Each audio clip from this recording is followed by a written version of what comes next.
300 million olfactory cells. You have 5 million. This means, he smells you in a way you can't imagine.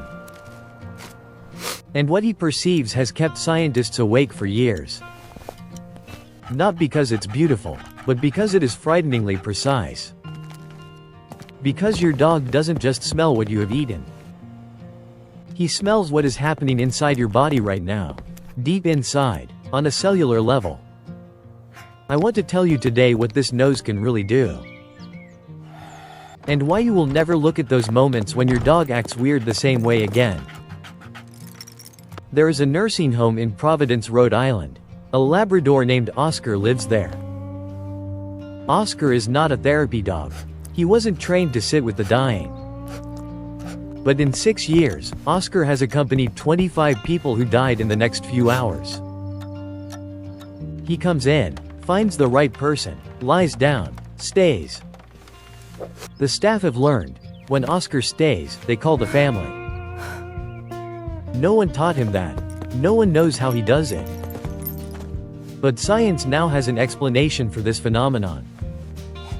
When a body is dying, its chemistry completely changes.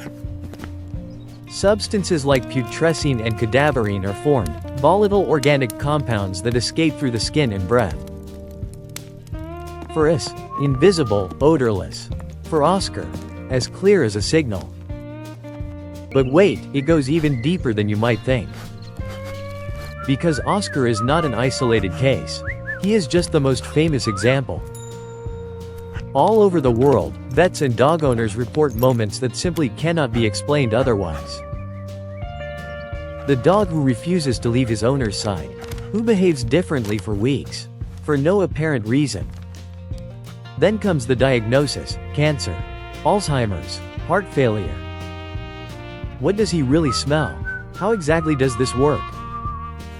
Every cancer, every disease, fundamentally changes the body's entire metabolism. This creates so-called volatile organic compounds. Small molecules that escape via breath, sweat, and urine. A human cannot smell them. But a dog with 300 million olfactory cells and an extra organ in the palate, the Jacobson's organ, definitely can. In a 2023 study, trained dogs detected lung cancer from breath samples, with a hit rate of 17%. No, wait, I misspoke. 97%. That is not just a word. That is the reliability of a laboratory test. And it goes even further. Epilepsy dogs, dogs that are specifically trained to predict seizures. They warn their owners on average 45 minutes before a seizure occurs. The mechanism, not yet fully understood, but the results, clear and documented. Diabetes dogs detect changes in blood sugar through a substance called isopropanol. The body produces it when sugar drops, hours before a measuring device triggers an alarm. Imagine this. Your dog wakes up, comes to you, nudges you, again and again. You might get annoyed, you send him away. And an hour later you are lying unconscious on the floor. This is not fiction. People have experienced this, documented, written down.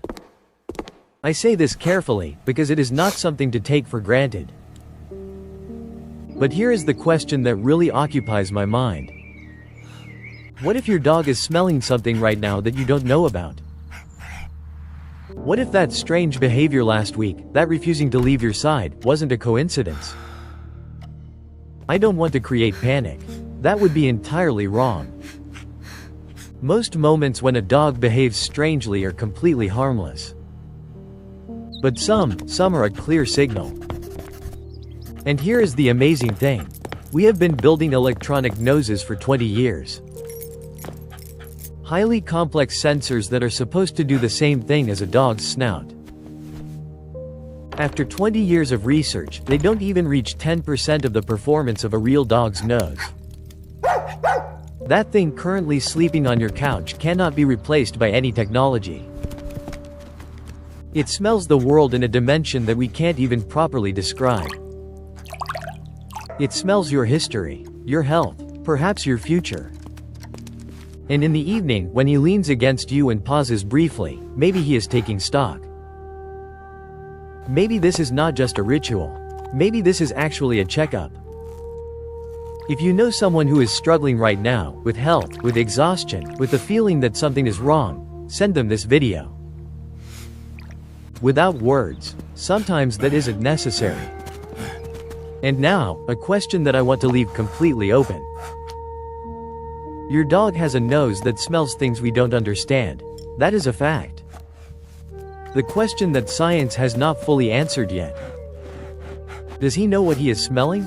Does he understand what it means? Or does he act out of pure instinct, and still always ends up right?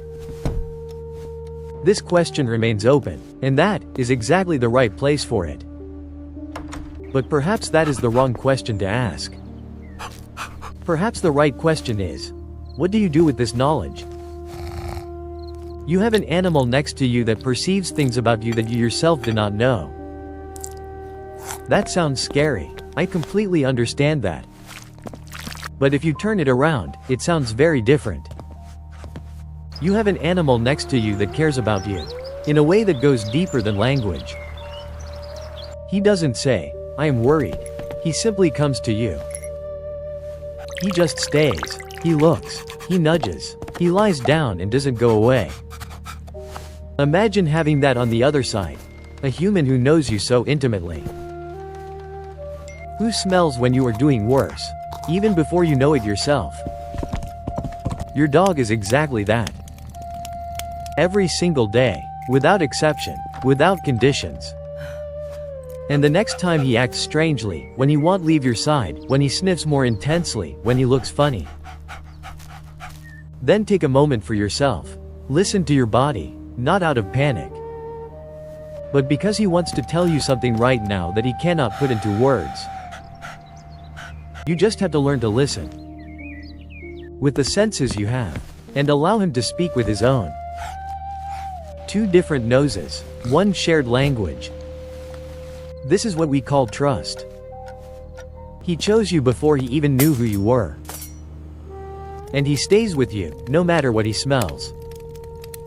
This is no longer biology. This is true loyalty. And perhaps that is the deepest truth this little body next to you carries. He knows you better than you know yourself. And he stays anyway. Or perhaps precisely because of that. Look at him tonight, and just breathe.